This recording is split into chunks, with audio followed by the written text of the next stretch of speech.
So let's talk about energy. Okay, so first of all, what is energy? I'm going to give you a nice, compact description of what energy is. In the back. Can we keep the chattering down? Thank you. In the back? Raise your hand to change your mind? Okay. Ability to do work. Ability to do work. So then what's work? Transfer of energy? Force over distance. Force over distance. Okay. Is that the only definition of energy, though? Is kinetic energy well described by force over distance? No, it's No. not. Do you have another comment? Okay. Okay, so energy is sort of an abstract concept, right? It's not something easy to nail down physically. All right? And that's fine. But we have various kinds of energy, right? We observe in the world. There's kinetic energy, which is energy of motion. Right? And we all know kinetic energy is 1/2 mv squared. Okay. And then there's potential energy, which is like stored energy. And for example, potential energy due to gravity is mgh. Of course, you know what m and g are. H is the distance, the height we're talking about. So potential energy due to gravity is relative to two positions, right? Where h is the distance between those two positions. So these are just two examples, right, of energy. Energy is a very useful concept because we know that it's conserved.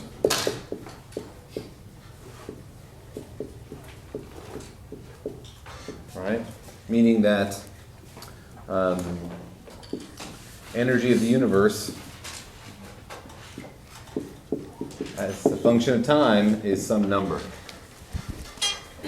Right? So when we say energy is conserved, strictly speaking, we mean energy in the complete universe. Right? So if you draw the universe, this is my best description of the universe, and you say, okay, well, what's the total energy in the universe? That's some number, right? This energy is conserved. Now, it's very unusual to be solving a physics problem that involves the entire universe, right? Typically, we're dealing with a small fraction of the universe, okay? So this is Irvine, a relatively large fraction of the universe, from our perspective. And, of course, there can be energy flow into Irvine and out of Irvine, right? And what can we say about the total energy of Irvine? Well, not much, right? We can say that it's part of the universe. We can say there's energy flow. The energy can be varying, right? So it's not terribly useful. However, sometimes you work in even smaller systems, right? And in a smaller system, which is decoupled from the rest of the universe, right? If there's some sort of barrier or separation or something of this smaller system from the rest of the universe, right? If there's no connection between this system and the rest of the universe, then you can say that the energy is conserved in this smaller system as well, right? Because there's no energy transfer from the two subsystems. This little system here and everything else. Okay? So why is that useful? Well, imagine an example problem. Don't want to use red. Say you have a bookshelf in your room, right? And on top of it you have a book. Okay? And you want to think about the kinetic and potential energy of this book as it falls off the shelf and hits the floor. Okay? So let's think about 3 time points. So it's on the shelf. It's halfway down. Or it's on just before the floor. I'll say on the floor because I should write just before. Shouldn't be lazy, be precise. Just above the floor. Okay, and then let's think what is the kinetic energy and potential energy in each case. Okay, so kinetic energy, what's the kinetic energy when it's still sitting on the shelf? 0, right? Because it's not moving, so it's 0 kinetic energy. And the potential energy when it's sitting on the shelf, this is height h, is just mgh, right? mgh. And so let's say that this book is mass 1 kilogram and this height is 1 meter, right? Just to make the calculations easy. So then this is 1, so this is 9.8, right? Units of energy, so joules. Okay, now when it's halfway down, what's its potential energy? Well, it goes down by half, right? So it's linear. This is very convenient. The potential energy is linear with height. Makes it very easy to calculate how it changes. Right? This is 4.9 joules, and here, of course, it's going to be 0. Right? Potential energy just above the floor, so epsilon perhaps. Now the kinetic energy, halfway down, what is the kinetic energy? Well, without knowing the potential energy, this would be a little bit tricky to solve, but knowing that the total energy is conserved, right? So the initial energy was 0 plus 9.8, and that half of it is now being used by the potential energy tells us immediately that this is 9.8 minus 4.9, right? The rest of it has to be in kinetic. And here, all of the potential energy has been turned into kinetic energy. So we don't have to know anything about kinematics in order to understand the kinetic energy of this object. And this is very convenient because we can then calculate the velocity. We know the total kinetic energy of this object. We know its mass, and so we can derive its velocity, right? So we can use energy to solve kinematics problems. And in some cases, it makes the problem a lot easier to solve. Okay, let's do another one. Another warm-up exercise. Imagine you have an elevator, okay? And then you have an engine for the elevator, okay? Into the elevator steps a very fat man. Okay. All right. This very fat man is a student at what? USC. At USC, all right. We have a very fat USC alum. Okay. Steps into the elevator. Now, the elevator starts out at 0 height, right? So it has no potential energy. Okay? But there is potential energy stored in the system in terms of the fuel inside the engine, right?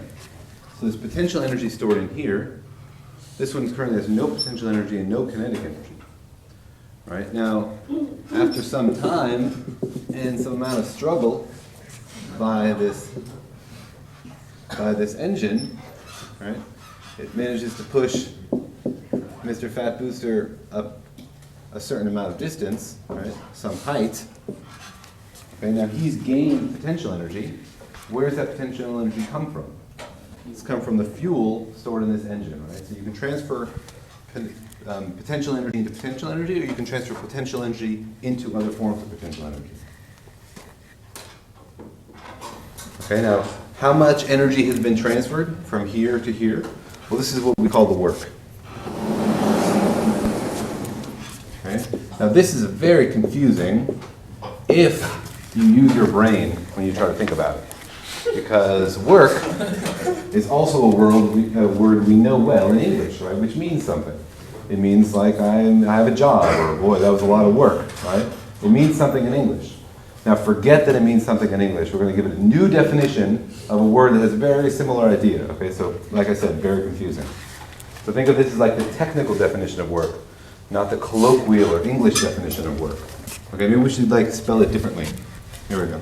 W-E-R-K. W-E-R-K, there you go. Okay. The German, right? Okay, so work is defined as force times distance. Okay, you apply a force over a certain distance, you've done work. Okay? This also happens to be the amount of energy you put into the system.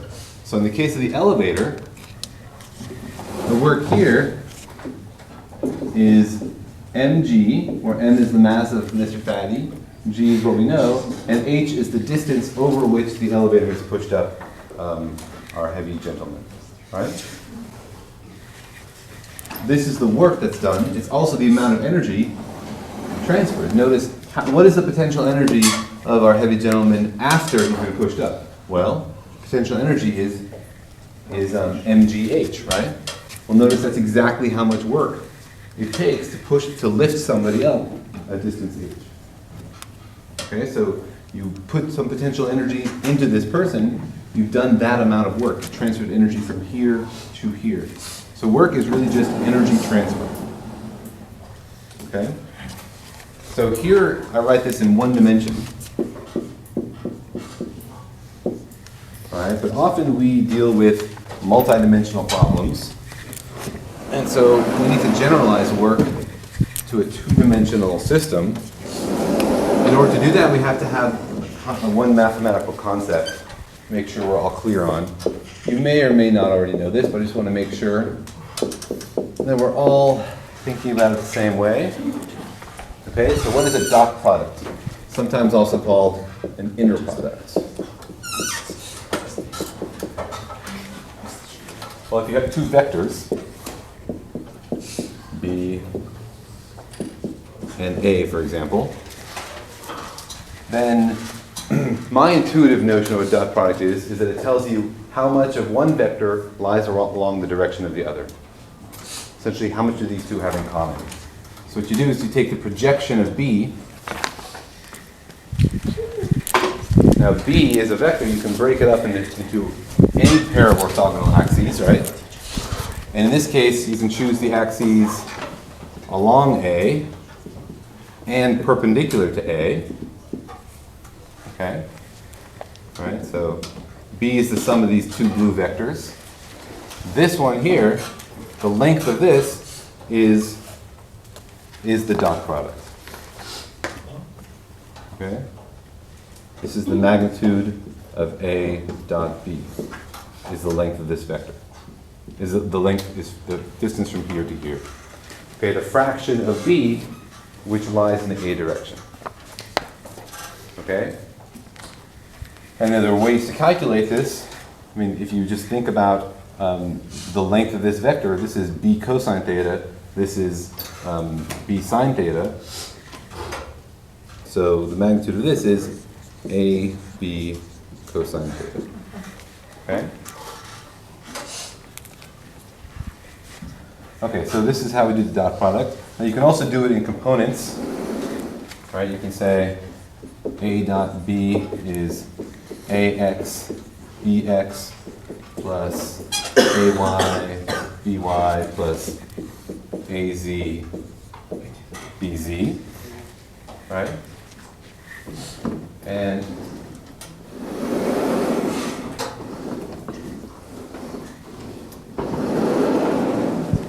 if we think about the dot product of some basic objects, just to make sure we're thinking about it clearly,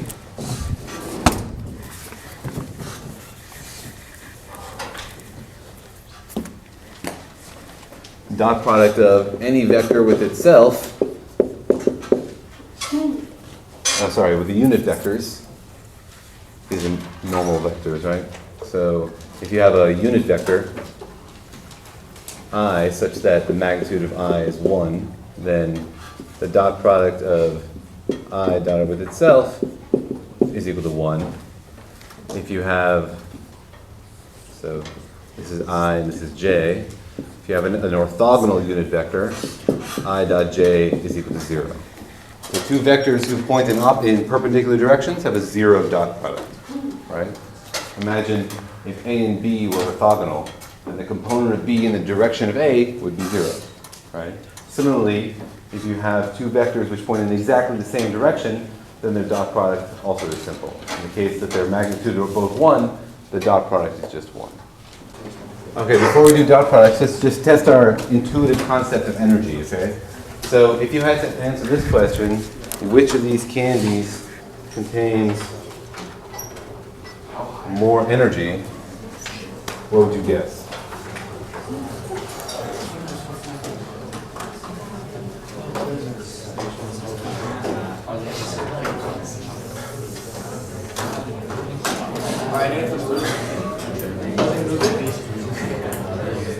Stationary. Stationary. Is one hotter? Remember, your answer is not graded.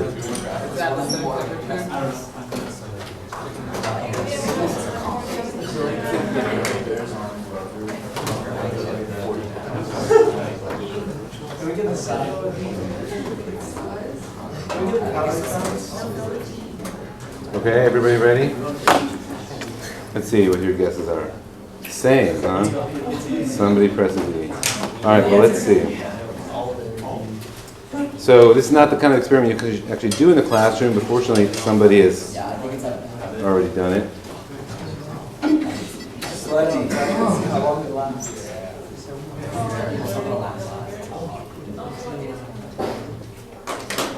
That's weird.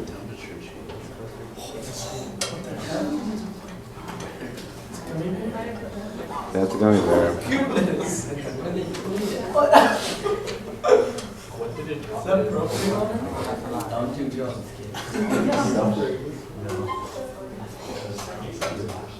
Gummy bear has a lot of sugar in it.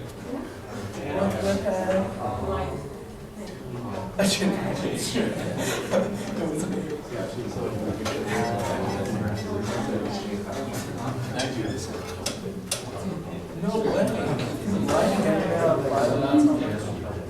Oh, I don't even know what this is. So now do the M&Ms.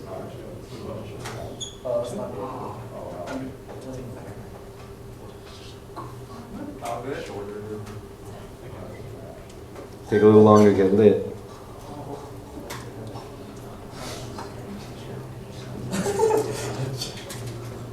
So here they're turning the energy stored in the fuel, right, sugar and fat, whatever, in the M&Ms and the gummy bear, into light and heat.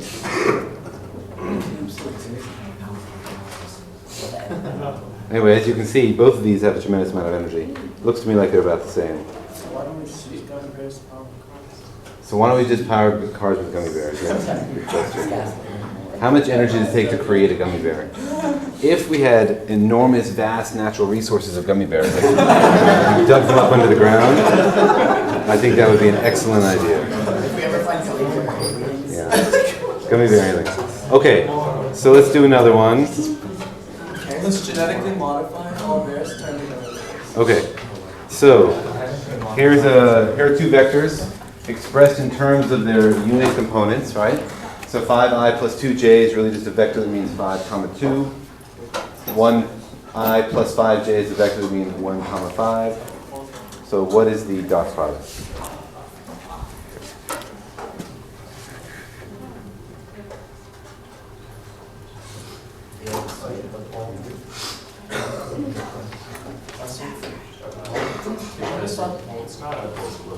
Oh, press the wrong button. Thank you. Wow. First.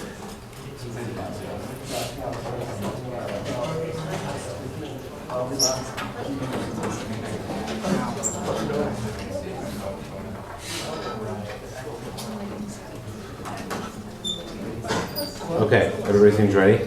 So let me first ask you a question. A dot product gives you, as an answer, a vector or a scalar? Scalar. Scalar, why is that?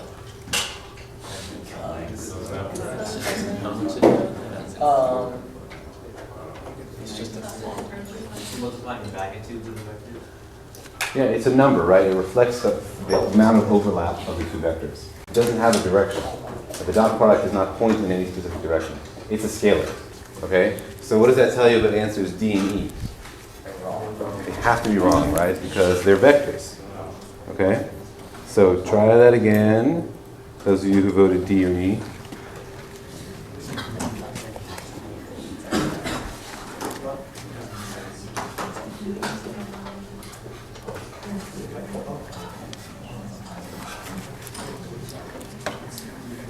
Okay, very good. Somebody's insistent on D. Okay. Okay, so this is straightforward, right? You just multiply the components, so A times A plus B times B. Sorry, so the x components multiplied by each other plus the y components multiplied by each other gives you 15. Okay? Questions about that? Okay, good. So we understand a little bit about work. We know how to do a dot product. So now we can combine those two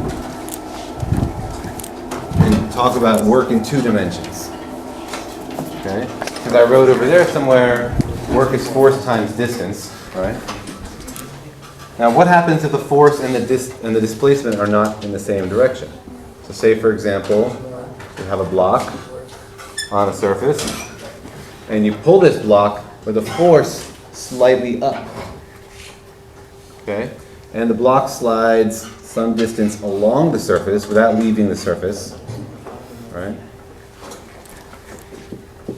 Force vector, delta R vector. Okay? Now first of all, how can this happen? How can it happen that you can pull on a block, giving it an x force and a y force without it leaving the surface? Well, like there's mg downwards, and the y component of the force that you're using to pull the force upward will not overcome mg, so it would just lessen the friction. Okay, but I'm confused because before I pull on it, it's sitting on the table, right? The forces are balanced.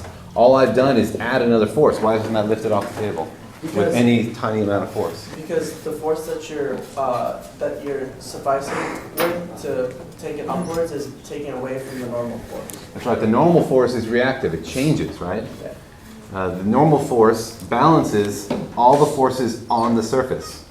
If I'm not pulling on the rope at all, the only force on the surface is mg down. If I start to pull on it, there's some component here, Fy and Fx. If this one is weakening the impact of gravity, then the normal force decreases, right? So if this force completely balances mg, then the normal force goes to 0.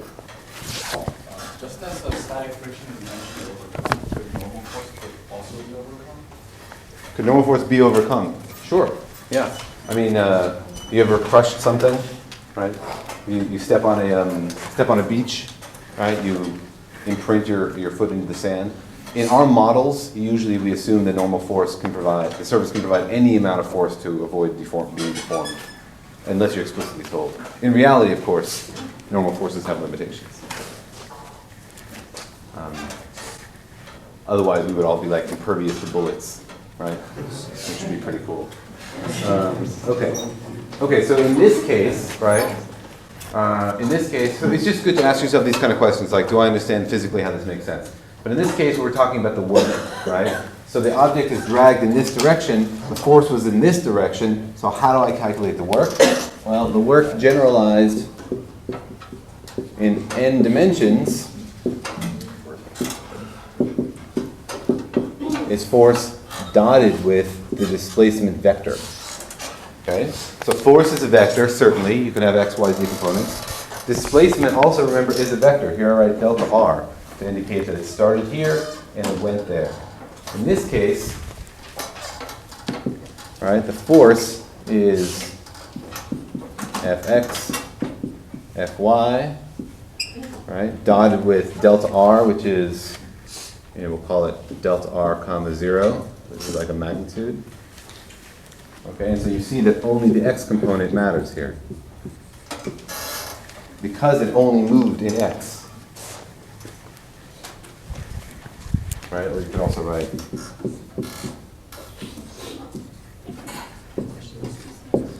see how this is magnitude of f, delta r times cosine of theta, right? Which is just the x component of the force times the magnitude of delta r. How is using delta R and you get the position? Delta r is changed in position. So you're just not moving right. Well, sure. R is our general way of describing position in vector coordinates, so delta r is just change of that. Yeah. I'm not trying to create a new notation. Any other questions about that? So the work doesn't like directly correlate to like the actual amount of energy used to exert that force, right? Because you could like pull up, but that wouldn't be included in the work. It's just the amount of force used to take a certain distance? Well, if you pull up, you're having to apply a force, right, which feels like work W-O-R-K, right? But if you're not moving the object in the direction you're applying force, you're not actually giving it any energy, right? Like, what is the kinetic energy in X, in Y for this object? It's still zero, Yeah. right? It hasn't changed its potential energy or its kinetic energy or in any sense. So you haven't done any W-E-R-K work on it, right? In Y, only in X.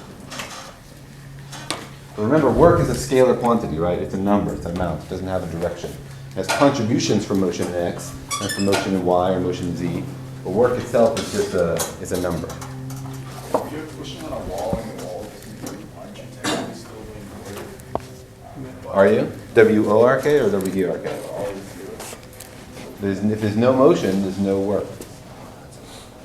So where does that energy go? Like when you're pushing against the wall, how does it dissipate? What energy? The energy you're using to exert the force on the wall without moving it, where does it go? How Yeah, does it so dissipate? Because I know there's like heat and sound and light, but none of those are yeah. here. Well, let's think about a different case. Let's say somebody gives you something really heavy to hold, right? And they tell you to stand there and hold it. And they say, well, this takes no work if you keep it at the same height, right? But you're holding like 1,000 kilograms above your head. Obviously, you're going to run out of energy to do that, right? So in that case, where is the energy going? It's going in heat. You are expending energy out of your body, right, to apply a force. So, your muscles are burning energy and you're going to get sweaty. But you're not transferring any energy from your system to the block. Yeah. Just like if I'm pushing on the wall, I maybe get sweaty and hot, but I'm not moving the wall, so I'm not transferring any energy to the wall, unless I heat up the wall. So it's My like sweatiness. you're supplying the normal force just to keep it up, but a table could do the same thing and not exert any energy. Yeah, it doesn't use any energy. It's just it's got its bonds, right, which Yeah. act like a spring. Okay. Yeah, we could replace you with a spring, which would last a lot longer, right? Yeah. Yeah, you're an inefficient spring, I guess we can say. Okay. That's good. It's good to think about these situations and try to understand the energy component of it. Okay, so let's do an example problem from the book. Okay, chapter 7, problem 1. It says a mass of 2.5 kilograms is pushed 2.2 meters, okay, by a 16 Newton force, 16 newtons, directed 25 degrees below the horizontal. Okay, so I think we need a diagram here. So obviously we have a surface, we have an object on this surface, there's a force applied below the horizontal, so that means that it's basically being pushed like this. Right? This is our force. And it's 25 degrees below the horizontal.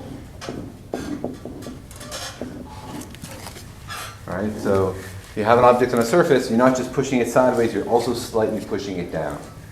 That's the configuration of this problem. Part A says, find work done on the block.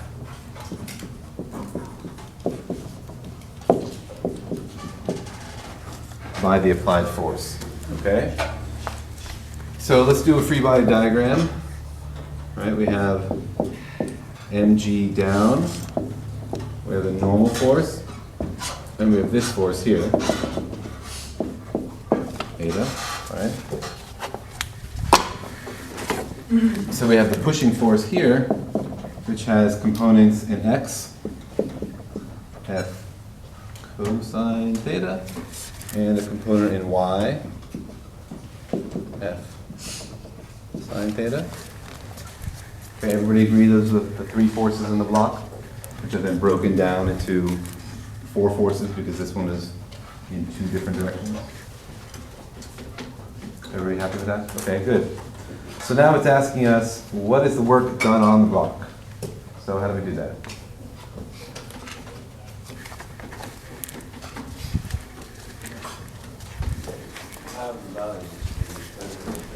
Yeah, exactly. So we can either do it the full directed way and say, well, it's F dotted with delta R, right? And this is F cosine theta F sine theta dotted with 2.2 meters, comma 0, right? F delta R cosine theta, surprise, surprise. Right? Or you could say, well, look, I know the motion is only in one direction. I don't have to use the 2D value. All I need to do is take the one-dimensional, the projection of the force in the direction of motion and use that and say F cosine theta delta R. All right, so you can either use the full dimensional solution or you can recognize that it's really a one-dimensional problem and go straight to that. This way always works, though. And I find it's useful for thinking clearly about everything that's involved. So,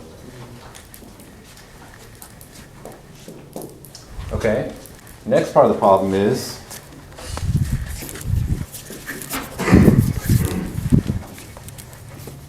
it says find the work done on the block by the normal force from the table.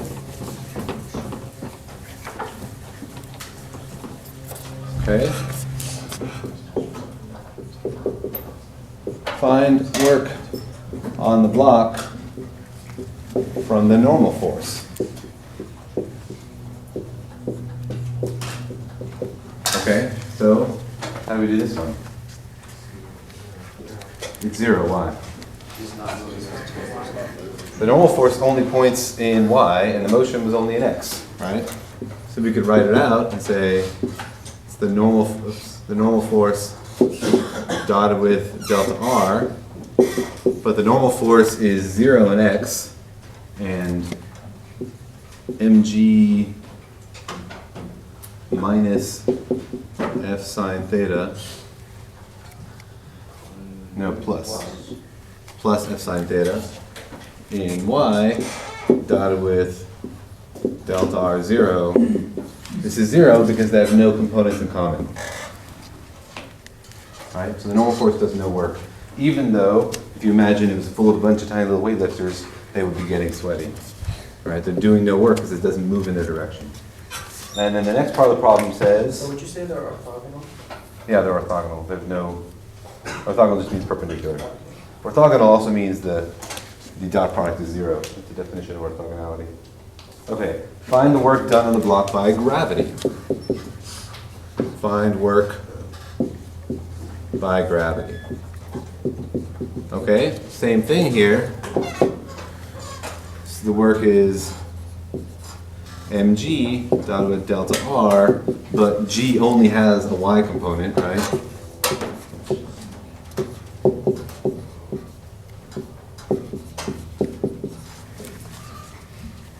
The only thing that does any work is something that's pushing in the direction of motion, which in this case is x. Okay, and then the last part says D, find the net work. What does that mean, the net work? Yeah, find the network. I can't get in the internet. Just add up all the work, right? A plus B plus C. So the network is the work of all the forces, the pushing force plus the normal force plus gravity. Right? But the only one of these, this is non-zero, is the pushing force. Okay, any questions about that?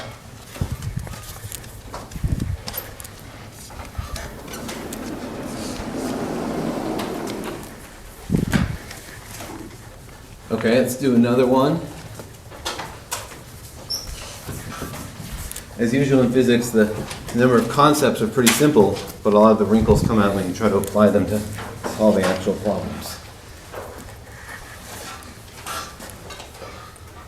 Okay, so here's a problem from the book. Raindrop of mass 3.35 times 10 to the negative 5 kilograms falls vertically at constant speed. That's going to be important.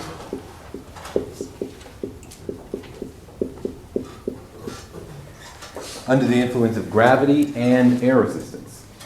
If it falls 100 meters, 100 meters, what is the work done on the raindrop by gravity and by air resistance? Okay, so let's draw our free body diagram. We're going to drop. Forces on the drop are gravity, right? mg, and air resistance, which is going to be pointing up, right? And we know air resistance is minus bv, etc. But we're not told the velocity here. We're just told it's a constant speed, right? So what does that tell us? Constant speed means change in velocity is zero. It's just another way of saying change in velocity is zero. Change in velocity is acceleration, so acceleration is zero, which means net force is zero, which means it's in equilibrium, right? Which means mg equals r, right? Should be magnitudes, I guess. Okay, so now it's asking us, what's the work done on the raindrop by gravity? Okay? So, work by gravity. So what do we need to know to compute the work done by gravity? The force, right? So it's the force times the distance. The force done by gravity is just mg, right? The distance is delta h, right? So this is just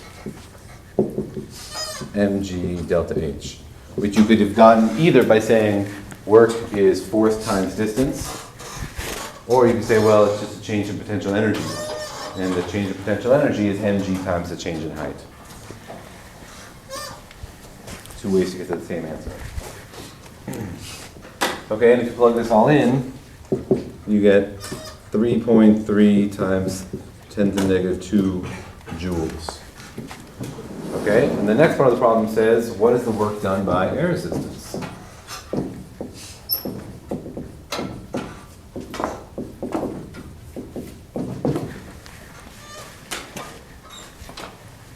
So what's the work done by air resistance? Same thing? But opposite side. Yeah. Opposite. Why is it opposite? And we know the network has to be zero. The net work has to be zero. Why is that? Because it can, Because the air is pushing upwards and the thing is moving downwards, so the distance traveled is effectively negative. Okay. Or you could say, well, I know that work F is zero. Yeah. done with delta R, right? Yeah. And these two guys point in opposite directions. Right? Air resistance is pushing up while the drop is moving down. Right? And this is going to give a negative answer. Right? What is the force? So I was sloppy a little bit here defining my axes. Let's be careful about that. I defined gravity to have, let's say, yeah, so it looks like I'm saying this is plus and this is minus, right? So delta H is positive, mg is positive. So force due to air resistance is then going to be negative, right? So it's going to be negative mg. I don't really need two components here, but whatever. And this is going to be delta H.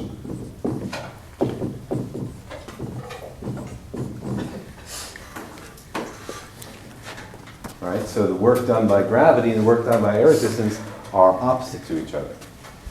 Why is that? The force actually have opposite direction. Right, they have opposite directions and they're equal, right? And of course the motion is the same. Is it always the case that air resistance and gravity will do opposite work? No. What about when the drop is just formed? It's still accelerating, right? In this case, the drop is not accelerating. It's not gaining any kinetic energy, right? These two forces are balancing each other out. When the drop is first formed in the cloud, it's accelerated towards the ground, and work is done on it by gravity. Was it drop in terminal velocity? It's reached its terminal velocity where these two things So balance. in terminal velocities when they're equal but negative, but equal to opposite then? That's right. At terminal velocity, the forces are equal and opposite, so the amount of work done is also equal and opposite. Okay. Okay, so up till now, we've only considered constant forces.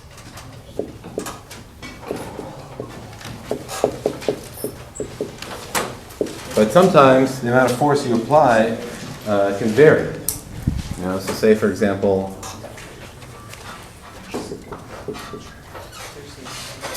you know, you're pushing something and you're getting really into it, and then you get tired and you don't put as much force into it, whatever. Sort of like your chemistry homework. And then, how do you calculate the force down here if this is force over this period?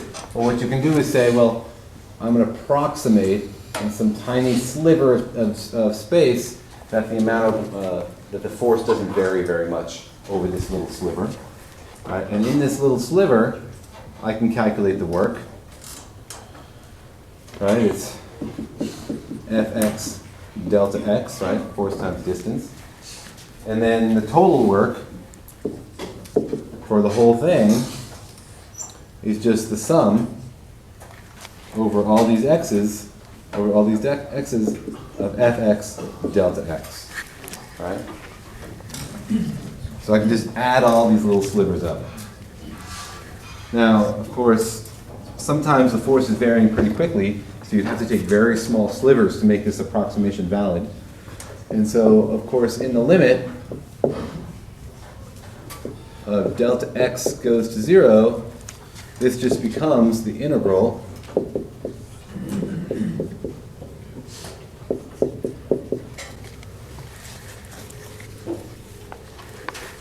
So in the case of a constant force, you can just say the work done is the force times the distance, because the force is constant.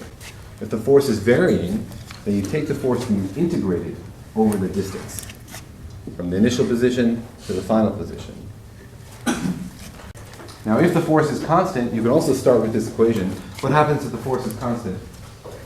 You can just pull it in front of the integral, right? And then the integral dx just becomes x. So it reverses the same thing in the case of the constant force, right? You'll notice this in physics a lot of times. You have a few versions of the same equation with different assumptions, right? Like we have the equation of motion for constant acceleration. We have the equation of motion for zero acceleration. There's often the most general case and then useful simplifications that add assumptions. This is a more general case of the work expression. Usually, work equals force times distance is accurate because it assumes a constant force. So we show you that one also, if you don't have to rederive it every single time from this one. But this is the more general case. Okay, it doesn't replace that equation, it sort of subsumes it. This equation turns into that equation under the right assumptions. Okay?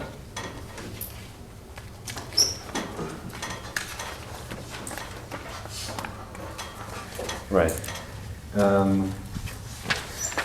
And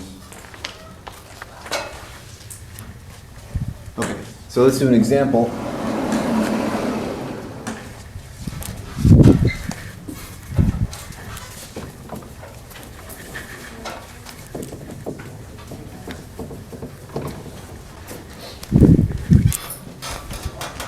So this is from the book, chapter 7, problem 14. We have a force which is 4x in the I direction plus 3y in the j direction, this many newtons. And you notice this is a vector force, right? It's an x component and a y component. The x component depends on the x position. The y component depends on the y position. So the larger your x and y values, the larger the force. Right? So it's definitely not a constant force. Acts on an object as it moves in the x direction from 0 to 5. Okay, so the initial position is 0, 0. The final position is, it says it moves in the x direction, so it's 5, 0. Okay, find the work done on the object. Okay, so now I've slipped into one more concept, right? Not only are we doing an integral problem with varying force, but it's in 2 dimensions. So this is the one-dimensional integral equation.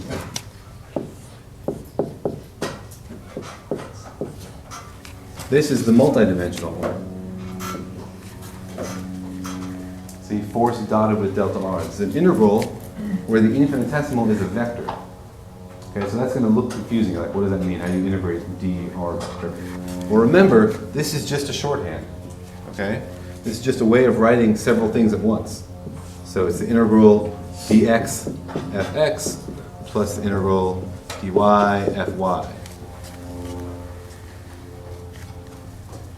Right, because this dot product says takes the f component, dots of a dx. Dr here is just a vector of infinitesimals. Just a shorter way of writing it.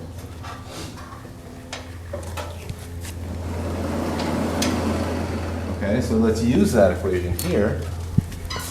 The work is an integral of f dot dr. Right? So let me plug in the values I know. This is 4x comma 3y dotted with dr, which is dx dy. Right, so this is the integral of 4x dx plus the integral of 3y dy. Everybody follow that step? I'm just wondering how you do your limits of integration for f dot dr. Like how do you write it? Because you have information for both. Yeah, so you need to write it in vector. You do ri, rf, right? Or you could explicitly write components here. And you could say 0, 0 to 5, 0. Right? Vector notation, remember, is just a shorthand way of writing several things at the same time. To avoid having to write out x, y, blah, blah, blah. Also, mathematicians love writing things in a short way. So anytime they find something interesting, they say, let's figure out a way to write that with only 2 scratches. Because mathematicians spend their life with pencil and paper, so they try to minimize the amount of pencil scratches they have to make or something. Also, it's like shorter equations are prettier. So that can be confusing sometimes because it can be sometimes hard to see into the notation to see what it really means. So that's why when I look at this, I always try to unpack it in my mind and remind myself what this really means physically, so you don't get confused and lost just in writing down the notation. Also, it's a good way to check that what you're writing down makes sense. Okay, so now we have these integrals, 4x dx, 3 plus 3y dy. These turn out to be pretty straightforward, right?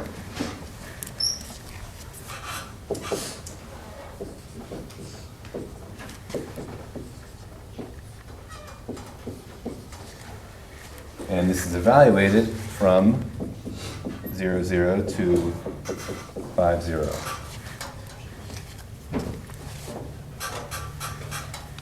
Okay, and I get 50 joules. Okay, so that combined a lot of concepts we use. Varying forces, dot products, and work. So the y's drop out. The y's drop out? That's right, there's no change in the y moment, in y direction, exactly. So this is just 2 times 5 squared, yes. And we could have known that from the beginning, right? Because we knew that the motion was only in x. So I just wanted to show you how you could do the Bohr calculation. Also, notice how they conveniently put x variation in the x force and y variation in the y force. Could have been the opposite. Could have been y variation in the x force and x variation in the y force. Would have made this integral simpler, because here we would have had a y, we wouldn't have actually integrated it. And we could just pulled it out. Other questions?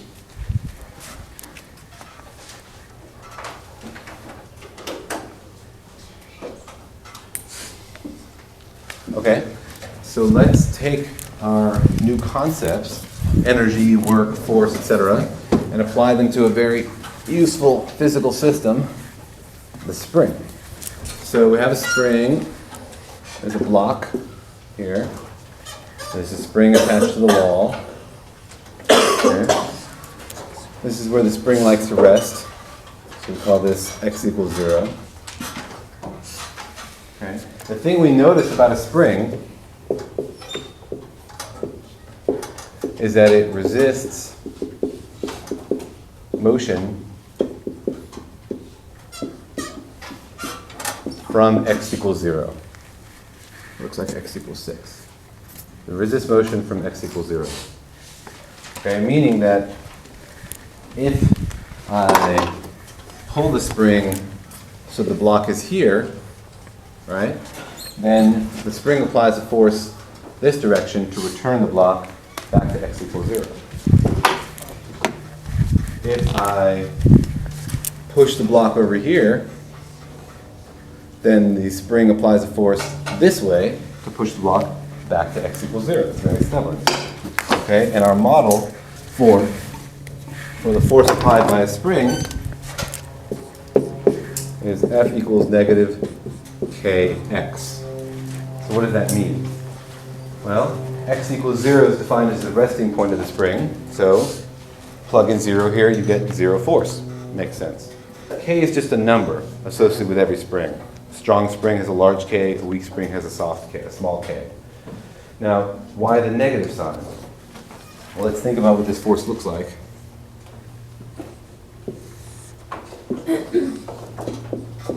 In x. So positive x gives negative force. Negative x gives positive force. Right? If our axis is in this direction here, plus x, then that makes sense, because if you are in the positive x region, it's going to apply a force this way, which is definitely negative. If you're in the negative x region, it's going to apply a force that way, which is positive.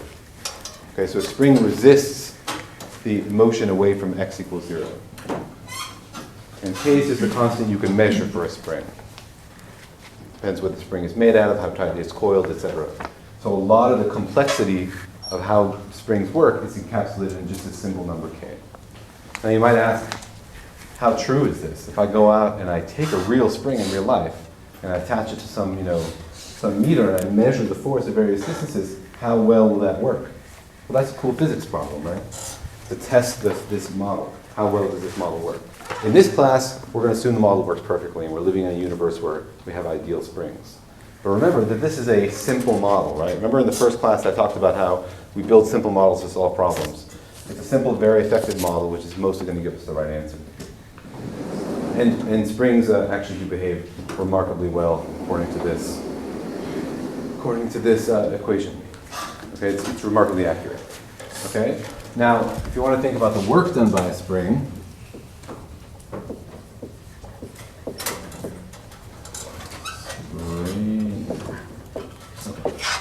work done by a spring, well, the work is the integral of the force dotted with dr, but we'll just think about one dimension. Right? So it's the integral of fx dx. Right? In the case of a spring, this is negative kx dx, right? I put in this equation that we know for the force of the spring, right? So this is just 1/2 kx squared evaluated from the final to the initial position. Oops, squared. So this is the work done by a spring. Right, you notice the work goes as x squared. Why does it go as x squared? Because as you push further and further away from x equals 0, the spring pushes harder and harder.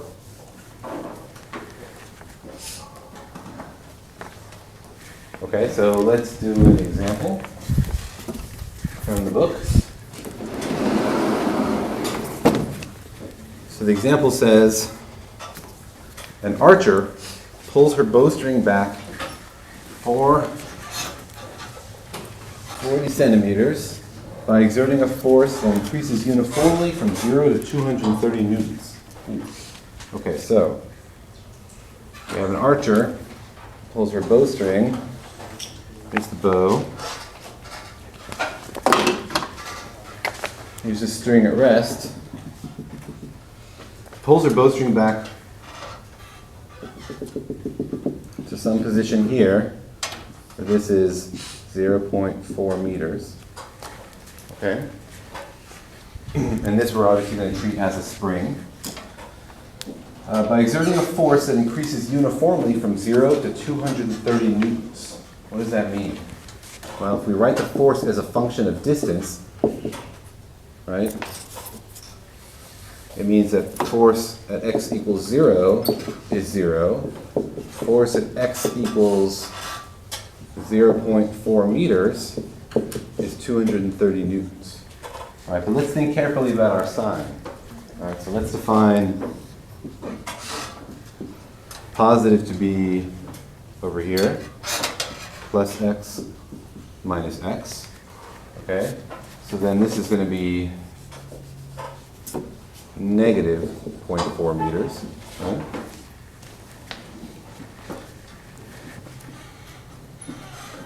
Okay, so the question says, A, what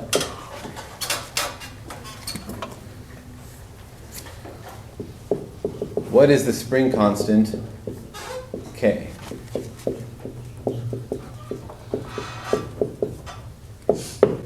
Treat this bow as a spring and tell me what is the K value. So how do we figure that one out?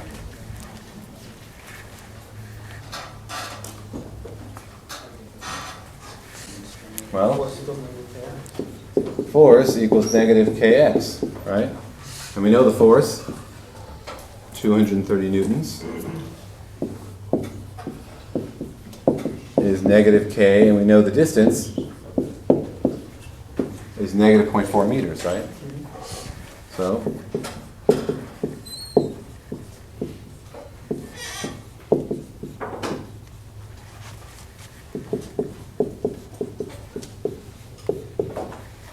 sometimes you look at one of these problems and you're like, I have no idea what they're asking. What? Huh? And usually that's just because you haven't understood that the problem is much simpler than you might be imagining. Usually in these cases, the first part of the problem is like, have you understood the setup? Right? You know this equation, I gave you this, find this one. Right? The first part A is usually supposed to be like a confidence building step. All right? So if you're finding part A to be very complicated and tricky, then you've misunderstood something and you need to go back. Okay, questions about that? Does that make sense? Okay, good. Okay, part B says, how much work does she do? What work does she do in pulling back the spring, pulling back in drawing the bow? Well, the work we just discovered of a spring is 1/2 k delta x squared, right? Which, if you didn't remember, you could very easily figure out just by integrating the force, negative kx, from 0 to x, right? You could rederive this in 2 seconds, so you don't have to memorize it. But we already have it right there on the board, so we just plug it in. So it's 1/2. We know what k is, we know what x is, and I get 46 joules.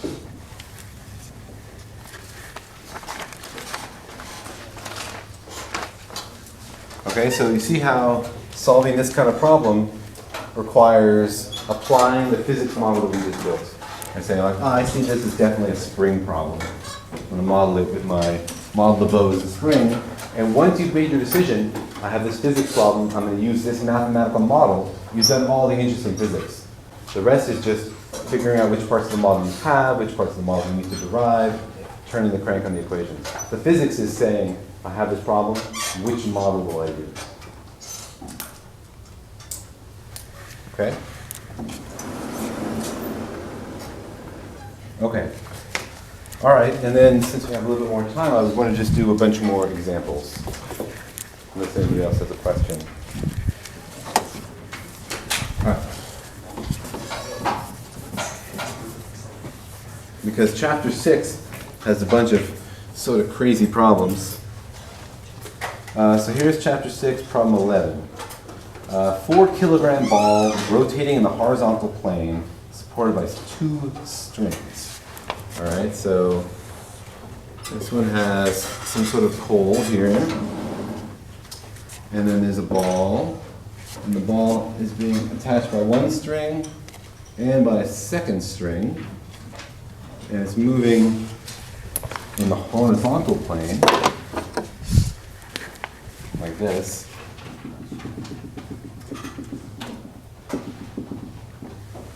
Okay? And so we're also told the mass here is 4 kilograms, and that this is 2 meters 2 meters. This height here is 3 meters.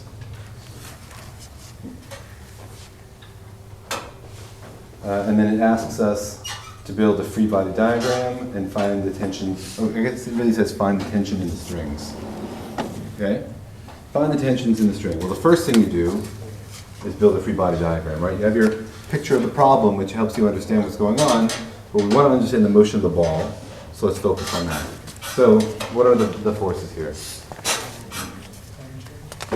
All right, let's start with gravity, mg, and then tension, somebody said? Which direction does tension go here? Yeah, we have two tensions, right?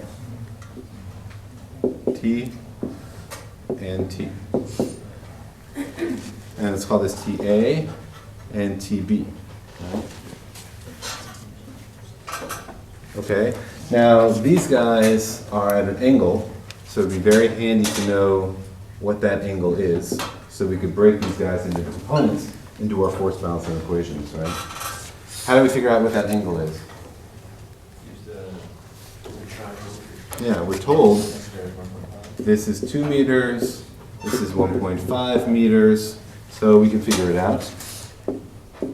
Sine of theta is 1.5 over 2, giving theta is 48.6, okay? And that means a radius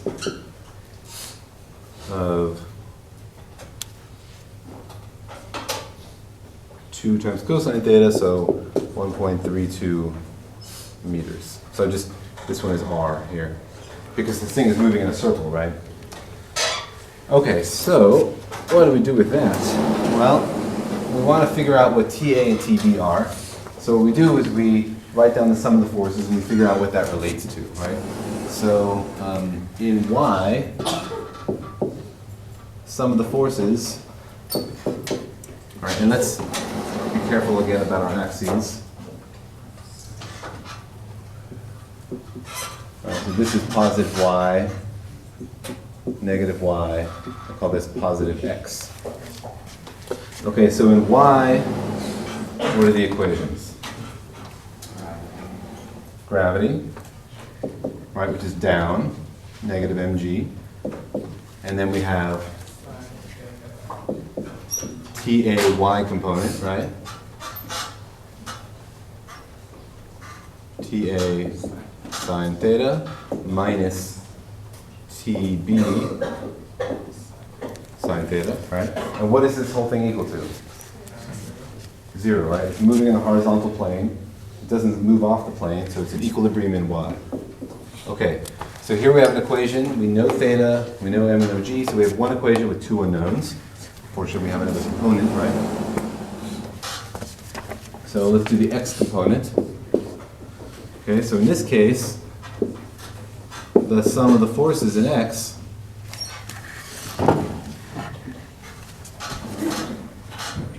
so what are the forces here in x?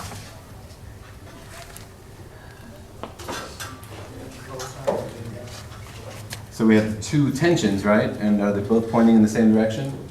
Yeah, they are. So it's 2, well, we don't know that A and B are the same, so TA cosine theta plus TB cosine theta. Although these really should be negative, huh? Because I defined x to be negative to the left. Right? And what is this equal to? Is it equal to 0? mv squared over r, right?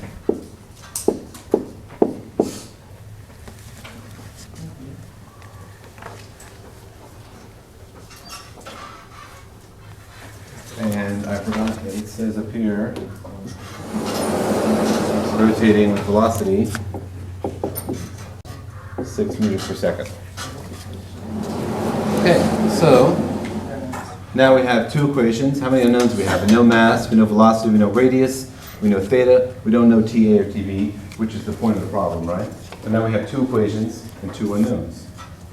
So in principle, we can solve this one, right? So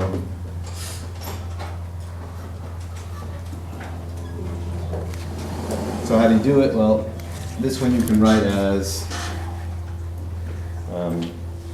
TA sine theta minus TB sine theta equals mg, right? Which means TA minus TB equals mg over sine theta. Whereas this one, you can reorganize to say TA plus TB equals mv squared over r cosine theta. And then you have TA minus TB and TA plus TB. You can add these two together to get 2 TB is mv squared over r cosine theta minus mg sine theta. And so there's a solution for TB. You can plug in the numbers we know.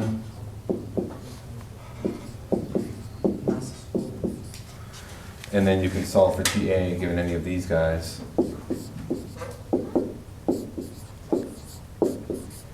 So I get TB is 56 and TA is 108. So does that make sense? Why are they so imbalanced? Because gravity is pulling them down, so TA must provide more attention to compensate that gravity. That's right. TA is balancing gravity, while TB is not. Right? In fact, TA is balancing gravity and TB. TB has to pull in order to make it move in a circle. So TA has to compensate for that as well. So TA is balancing gravity and the part of TB which is helping gravity out.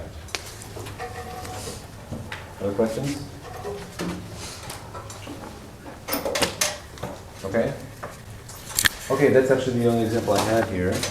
So we'll end a few minutes early. Unless somebody has a question, I'll stick around. So,